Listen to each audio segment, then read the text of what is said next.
message de la Pâque que c'était une image du Christ qui est l'agneau pascal. Et curieusement, il y a ceux qui continuent à célébrer la Pâque, c'est resté l'une des 3 grandes fêtes de pèlerinage en Israël. Donc il y a des gens qui font les pèlerinages pour aller célébrer la Pâque avec les Juifs, parce que pour eux, ils continuent à célébrer l'exode hors l'Égypte. Et aussi, pour les Juifs, ça montre la puissance d'Israël moderne, l'Israël qui n'est plus esclave, qui n'est plus sous la domination des nations. Et ça, c'est tordre l'essence de la Pâque. Parce que la Pâque, comme je l'ai dit, pour Dieu, c'est un message très important qui parle de la délivrance d'Israël, qui était captif en Égypte, c'est-à-dire le passage de la mer Rouge, et aussi l'agneau pascal. Et quand on parle de l'agneau pascal, c'est cet animal qui était sacrifié lors des célébrations et qui n'est qu'une image parfaite du Christ, de son œuvre à la croix, l'agneau pascal. C'est très important. Donc, je crois que nous sommes en train de parler là des origines de la célébration de la fête de Pâques. Ouais. Il faut dire qu'à l'origine, c'était une célébration qui ne concernait que les Juifs, qui célébraient, qui commémoraient leur sortie, leur délivrance de l'esclavagisme, ouais, sous la servitude de Pharaon. Alors, aujourd'hui, est-ce que les Juifs, parce que vous êtes spécialiste en l'histoire d'Israël, est-ce que les Juifs aujourd'hui continuent à célébrer cette Pâque-là ancienne, ou cette Pâque ancienne a déjà été diluée dans la nouvelle Pâque chrétienne? Malheureusement, ils continuent à célébrer, comme je l'ai dit tout à l'heure, leur délivrance, ou la délivrance du vrai peuple hébreu en Égypte. Malheureusement encore, il y a même des chrétiens, donc des gens qui prétendent être chrétiens, vont célébrer cette Pâque juive. Vous voyez la différence que nous donnent même les intellectuels, la Pâque sans S et la Pâque avec S. Voilà, la Pâque sans S qui est la Pâque juive, et la nôtre avec S. Mais curieusement, nous voyons des gens qui prétendent être chrétiens, c'est-à-dire des gens qui croient dans l'œuvre de la croix, mais vont célébrer cette Pâque juive. Qu'est-ce que cela veut dire? Je venais de le dire tout à l'heure. Pour eux, ce n'est pas seulement la délivrance hors l'Égypte, mais c'est aussi pour montrer la puissance d'Israël. C'est là qu'ils ont tordu l'essence de la Pâque. Par conséquent, un chrétien ne peut pas aller célébrer une telle fête.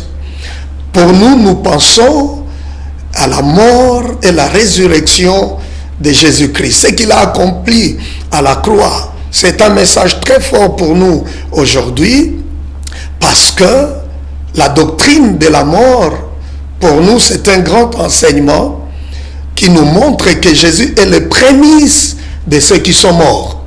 Donc la vie ne se limite pas sur la terre, même après la mort. Comme j'aime souvent le dire, en nous, en tant que chrétiens, il y a déjà cette sémence de résurrection. Donc la vie continue après la mort. Oui, parce que vous êtes un peu très versé, vous êtes expert en histoire d'Israël. J'aimerais quand même une question sur le plan historique, n'est-ce pas, une question d'histoire. Aujourd'hui, est-ce qu'on peut considérer que les peuples juifs aujourd'hui, c'est-à-dire les Israéliens d'aujourd'hui, sont-ils la continuation, la perpétuation des Israélites d'hier? Est-ce que c'est la même nation, c'est le même peuple? Est-ce que c'est la même alliance avec Dieu? Wow. Vous savez, j'ai écrit un ouvrage, Les dangers de l'humanisme. Je suis allé un peu plus loin, j'ai approfondi mes recherches. Et je dis toujours qu'un juif n'est pas forcément descendant d'Abraham, d'Isaac et de Jacob. Mais comment non? Voilà. Leur ancêtre, c'est Abraham. Comment est-ce qu'on peut être juif et ne pas être descendant d'Abraham? Voilà. D'abord, le judaïsme, c'est une religion. Ouais.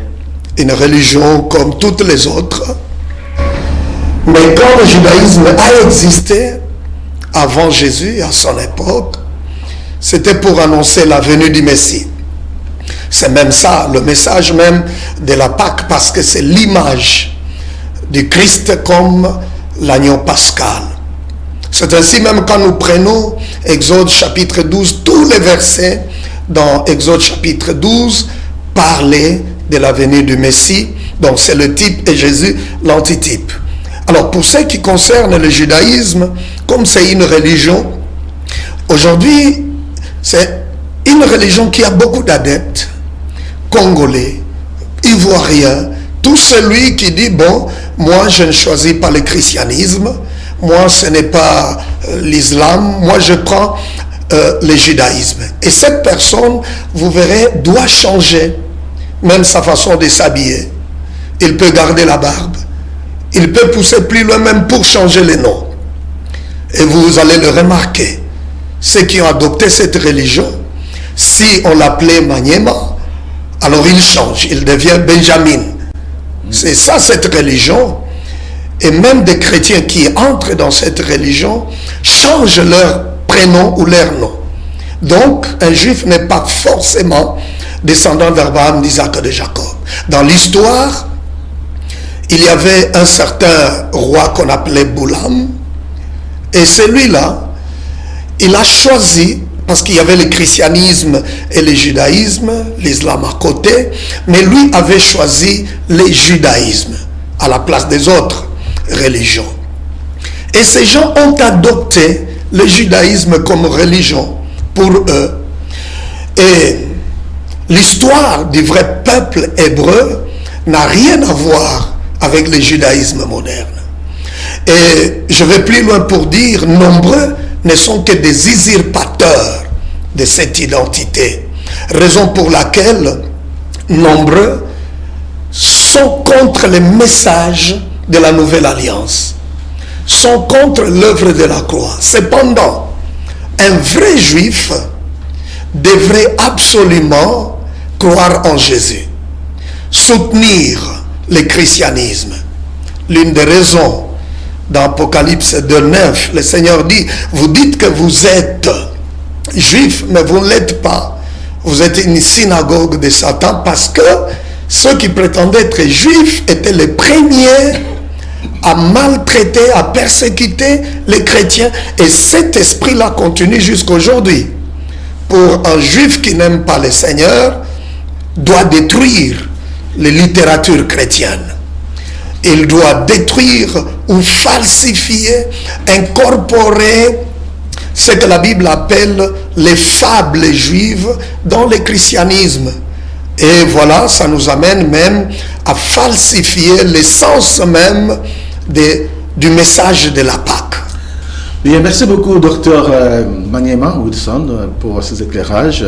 Mais nous comprenons par là qu'il y a une différence, un décalage, un clivage entre le judaïsme ancien, biblique, et le judaïsme d'aujourd'hui. Parce qu'en fait, le judaïsme, il est né avec la Torah, avec la loi que Dieu avait, transmis au peuple hébreu par Moïse. Et aujourd'hui, à partir de quel moment où ça avait flanché pour qu'il devienne contre encore. Parce qu'en fait, le judaïsme, on prend le vrai Dieu créateur, celui qui a envoyé son fils unique. Alors, quel est le clivage, quelle est la différence entre le judaïsme ancien et le nouveau? Voilà. Quand les Juifs qui étaient déjà apostats sont partis comme esclaves à Babylone, et à partir de là, malheureusement, ils commençaient à judaïser tous ces enseignements ésotériques babyloniens qui ont été incorporés malheureusement même dans le christianisme aujourd'hui, et raison pour laquelle j'appelle le judaïsme apostasien. C'est des gens par leur tradition, les traditions babyloniennes, commençaient à falsifier, à apostasier le judaïsme. Vous entendez Jésus lui-même qui s'adresse à ces juifs apostats avec un langage très dur. Il les traite même de tombeaux blanchis, fils du serpent. Pourquoi? Parce que au profit de leur tradition, ils falsifient la Torah. Et remarquez aujourd'hui, les juifs là, que nous appelons talmudiques, babyloniens, c'est parce qu'ils ne croient plus dans la Torah. Pour eux, c'est le Talmud qui a beaucoup plus d'importance, la prééminence. Et la Bible, la Torah hébraïque, a été falsifiée complètement. Et tout ça, c'était pour enlever le message du Christ dans la Torah. Parce que l'ancienne alliance, la Torah, ne parlait que de Jésus. Jésus, c'est la pièce maîtresse de toute la Bible. L'Ancien Testament comme le Nouveau Testament. Mais dans la Torah, n'est-ce pas, talmudique, il y a une falsification de telle manière que l'importance de Jésus n'apparaît plus. Ça n'apparaît plus. Et tout ça, c'est pour, comme je l'ai dit une fois, déchristianiser le monde. Observez une chose. Aujourd'hui, quand vous allez en Israël, on ne parle pas, on ne cite pas Yahweh. Et quand nous étions à l'école biblique... Alors, c'est qui? Ah, voilà, une question importante. On a trouvé des substituts à la place de Yahweh. On l'appelle Hachem. Il y a ceux qui l'appellent même Shalom. Donc Shalom, ce n'est plus la tribu de Dieu, c'est devenu le nom de Dieu. Il y a ceux qui appellent Dieu Amen. Je suivis une fois ici à Kinshasa une chanson dite chrétienne, mais ce n'est pas chrétien, où on chante « Tu es les oui et les amen ». Et l'intégralité de cette chanson, on ne cite pas le nom de Jésus. Voyez-vous. Mais déjà, Jésus se fait appeler Alpha et Oméga. Alors, quand on dit les oui et les amen, ils ont déjà à Jésus. Ce que dit l'Apocalypse, au fait, c'est, on parle des attributs du Christ, on veut dire que tout ce qu'il dit est oui. Donc ce n'est pas un non. Vous voyez. Mais ici, dans ces fables juives, ces attributs deviennent les noms, comme je venais de citer Hachem. Et pourtant, Hachem, ce n'est pas un nom de Dieu. Hachem veut tout simplement dire, c'est un mot hébreu, qui veut dire les noms. Mais comme il n'aime pas citer Yahweh, alors il lui colle des attributs. En théologie, le Dieu, créateur des cieux et de la terre, le Père de Jésus-Christ. Voilà. Déjà, pour écarter Jésus, il faut aussi, en amont, écarter aussi Yahweh. Tout à fait, parce que Jésus est dans Yahweh. Voyez-vous, je me rappelle quand nous étions à l'école, à la faculté de théologie, dans les cours, je pense, de l'Ancien Testament, peut-être, on nous a montré les tétagrammes, donc les consonnes qui représentent Yahweh. Alors les Juifs, les rabbins, pour inciter les gens à ne pas prononcer le nom de Yahweh, ils ont mis des voyelles pour, alors cette fois-là, au lieu d'appeler Dieu Yahweh, on l'appelle Adonai. On l'appelle Elohim. Et tout ça, c'était un moyen pour effacer complètement le nom de Yahweh dans la tête des gens. Parce que quand on parle de Yahweh, on voit Jésus-Christ. Alors il fallait tout faire pour supprimer le nom de Yahweh. Mais c'est un combat, ils n'auront jamais la victoire, parce que personne ne peut combattre la Bible, personne ne peut combattre Jésus et rester vainqueur. Il est le roi des rois. Ok, il est le roi des rois, il a vaincu la mort. Voilà pourquoi nous sommes en train de célébrer la fête de Pâques avec le docteur Wilson Maniema. Nous sommes en train de voir l'origine de Pâques, comment, parce que dans le judaïsme, on célèbre Pâques, on se rend compte que le Pâques hébreu des Juifs n'a rien à voir, cette Pâques-là n'a rien à voir avec la nôtre. Sinon, que cette Pâques-là sert de préfiguration, n'est-ce pas? Des types le type. Pour notre Pâques. Alors, tout à l'heure là, il y a de plus en plus de controverses, des polémiques. On se dit, écoute, on ne peut pas célébrer cela. Mais on comprend déjà. Mais comment est-ce que cette tendance-là n'est plus célébrée, n'est plus considérée à la Pâques, est-elle entrée aujourd'hui dans l'église? Parce que vous allez voir même pendant la célébration, parce qu'il y a d'autres églises ne s'en occupent pas, parce qu'on se dit, on n'a pas besoin seulement d'attendre un jour pour parler de la Pâques. La Pâques, c'est tous les jours, c'est tous les jours, c'est tous les jours. Oui. Bien. Il n'y a aucun péché, il n'y a aucun mal de penser un jour spécial que c'est Jésus que nous croyons, que nous suivons. Il est venu dans ce monde, il est mort parce qu'il est venu pour mourir à la croix. C'est pour cette raison qu'il a porté la chair humaine. Donc c'est pour nous l'occasion de rappeler à l'Église la mission pour laquelle Jésus est venu dans ce monde, de présenter encore le message de la croix. Comme j'aime toujours dire, quand on regarde la croix, on doit dire, tout ça, c'est à cause de moi. Donc c'est à cause de ce jugement qui était prévu pour moi, voilà, c'est tombé sur Jésus-Christ. C'est l'occasion de rappeler aux enfants de Dieu que la vie continue ou la vie commence lorsque quelqu'un vient à Jésus-Christ. C'est pour cette raison d'ailleurs, dans Exode chapitre 12 au verset 1, si vous permettez, je peux lire très rapidement. Et là, le Seigneur, l'Éternel Yahweh dit, ce mois-ci sera pour vous le premier des mois. Il sera pour vous le premier mois de l'année. Parce que cette délivrance est un acte si important pour Dieu. Et il dit aux enfants d'Israël, au peuple hébreu vrai, de changer même leur calendrier. Parce que la nouvelle année va commencer avec leur rédemption. Et parce que nous parlons de l'image du Christ, cela veut tout simplement dire que la vie de quelqu'un, la vie d'une femme, d'un homme, commence lorsque cette personne vient à Christ. Et c'est pour cette raison que Jésus est mort à la croix. Ce qui veut dire que, comme je l'ai dit, il est le prémisse de ceux qui sont morts. Nous avons cette espérance que la vie ne se limite pas sur la terre, parce que nous l'avons pris. Nous sommes avec lui, nous marchons avec lui. Même après la mort, la vie va continuer, n'est-ce pas? La Bible dit les morts reviendront à la vie, et lorsque Jésus reviendra pour prendre son église au son de la trompette, à la voix de l'archange, ensemble avec les vivants. Oui, donc tout cela, c'est à cause de la mort de Jésus-Christ de Nazareth. J'aimerais aujourd'hui que nous puissions beaucoup plus mettre une emphase sur la mort de Jésus-Christ. Oui. Alors, parmi ceux qui critiquent le christianisme, ils disent que comment est-ce que tout un Dieu peut mourir? Ça veut dire que quand Jésus est mort, oui.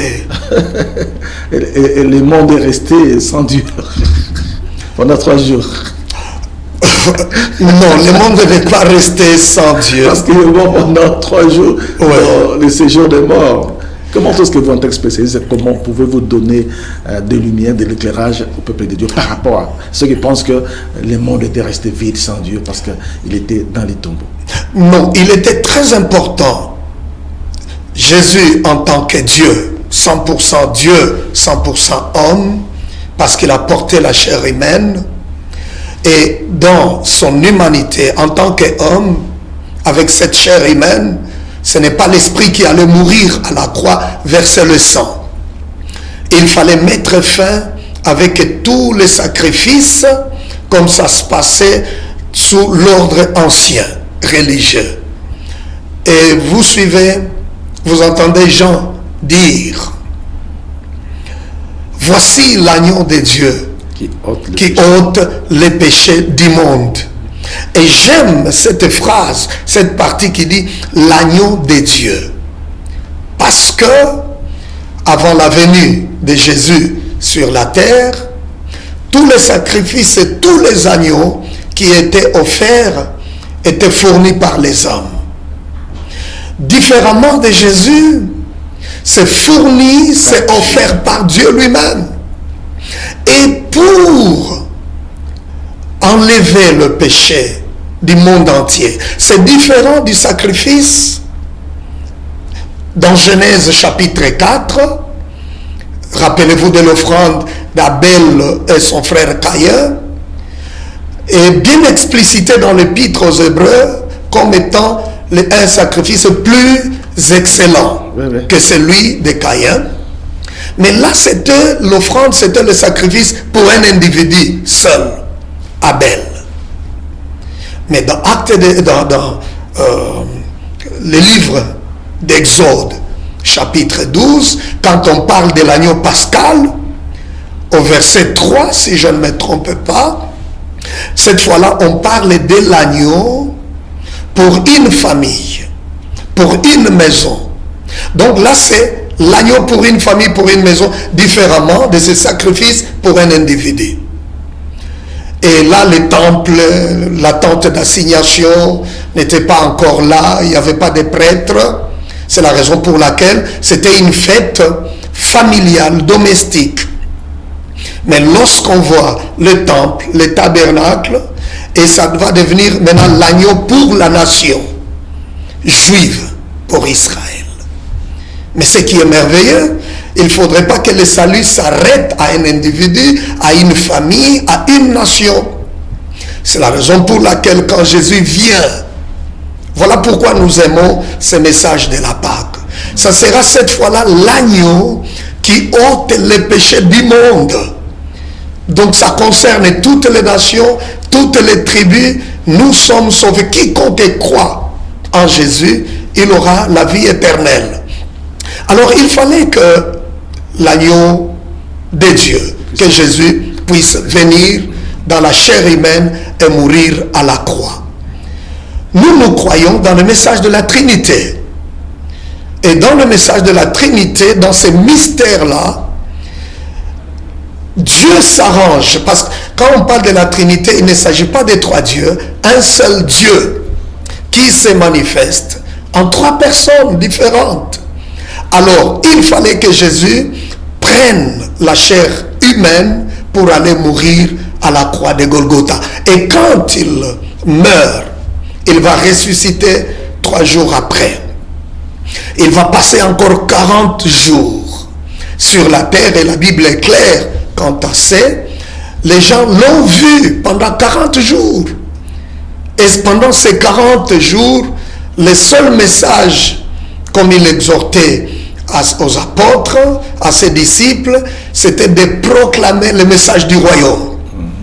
Et il promet, il dit, il faudrait que le Saint-Esprit vienne, la promesse du Père.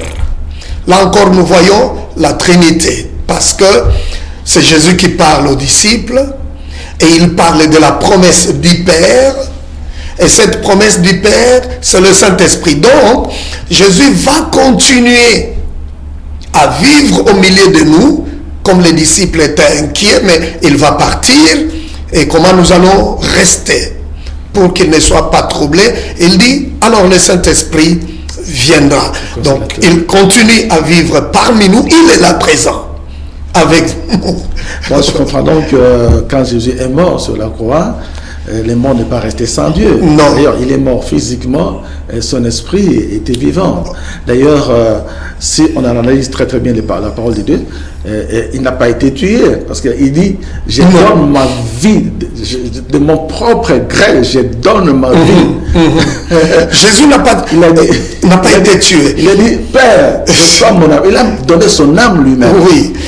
Et il ne pouvait pas permettre qu'il meure avant une mort prématurée, avant la croix. C'est pour cette raison, remarquez même avec Hérode qui voulait tuer quand Jésus était encore petit. Il n'a pas pu. Il était au temple, on voulait le lapider, il est passé, il est parti. Parce que ce n'est pas par cette mort que Jésus allait quitter cette terre. Non, il fallait qu'il meure à la croix de Golgotha. Et pour que le sang coule et que ça soit et que la croix devienne l'autel ultime, le seul sacrifice qui est la croix de Golgotha. Et nous, il n'y a aucune raison que nous puissions encore rentrer dans les sacrifices comme ça se faisait autrefois. Raison pour laquelle, personnellement, je ne suis jamais d'accord avec le message des autels. Pourquoi? Parce que l'autel ultime, c'est Jésus-Christ. Son sang nous a rachetés de toutes les malédictions, comme les gens aiment aujourd'hui parler de malédictions générationnelles, etc. Mais je crois que son sang nous a rachetés de toutes ces choses. Il n'y a pas un autre autel à bâtir.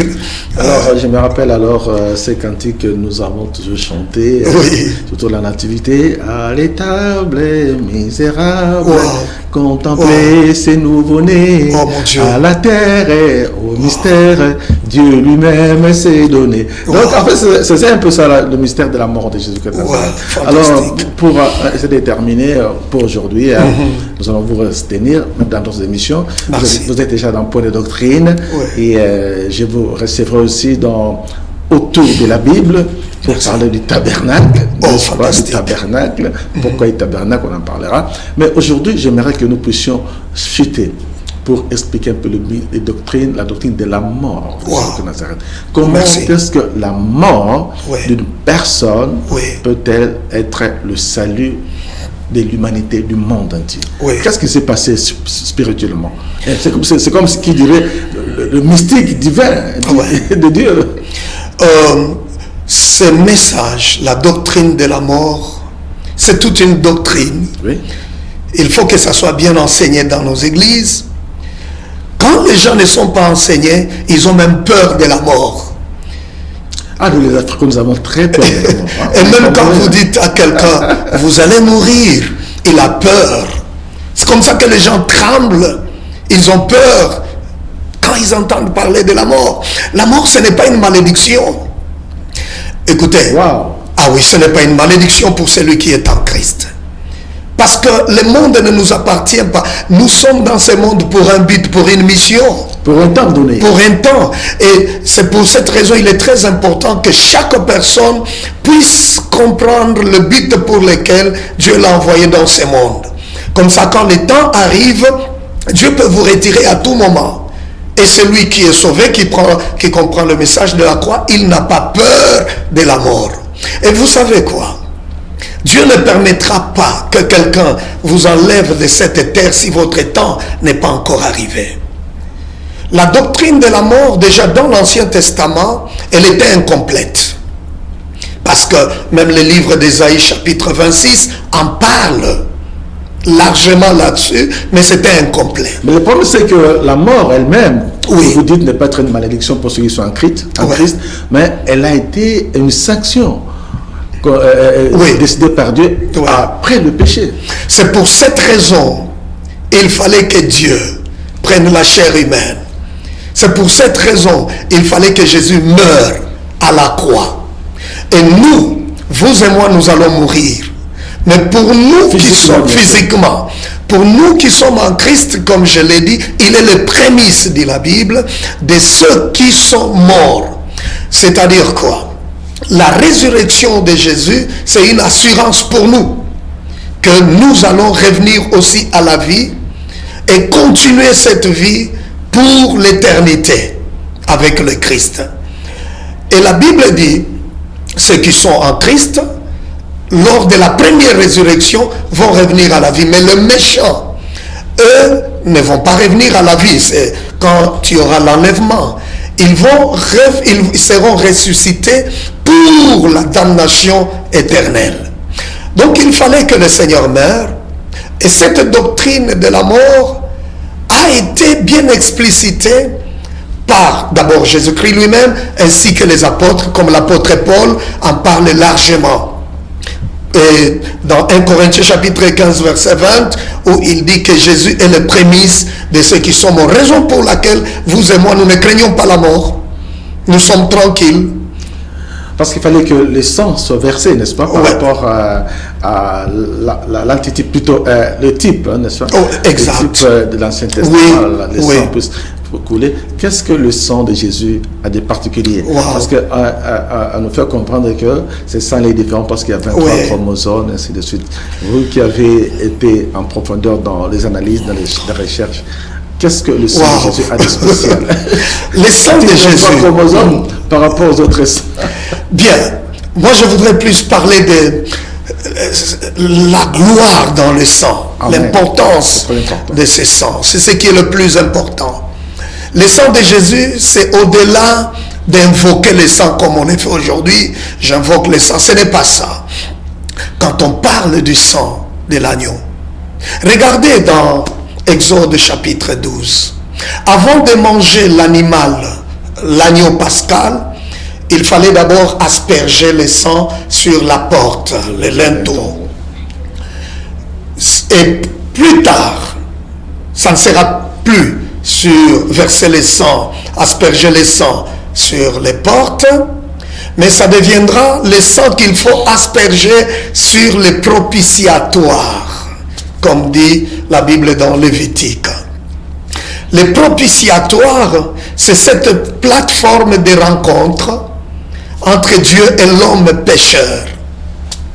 Et je prends cette image dans la Nouvelle Alliance, le jour où Jésus est ressuscité.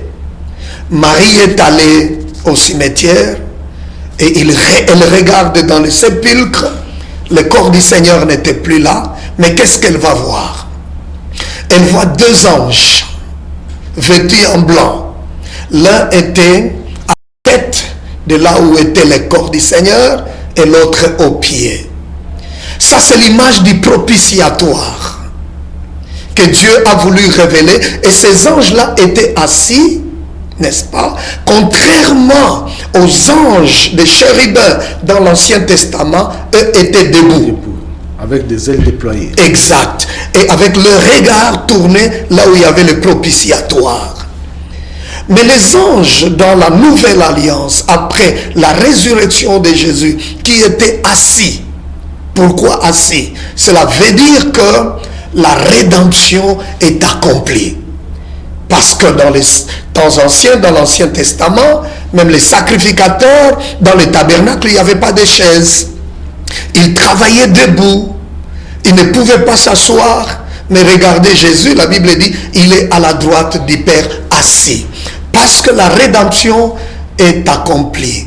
Nous avons la délivrance totale en Jésus-Christ. Et ça, c'est l'œuvre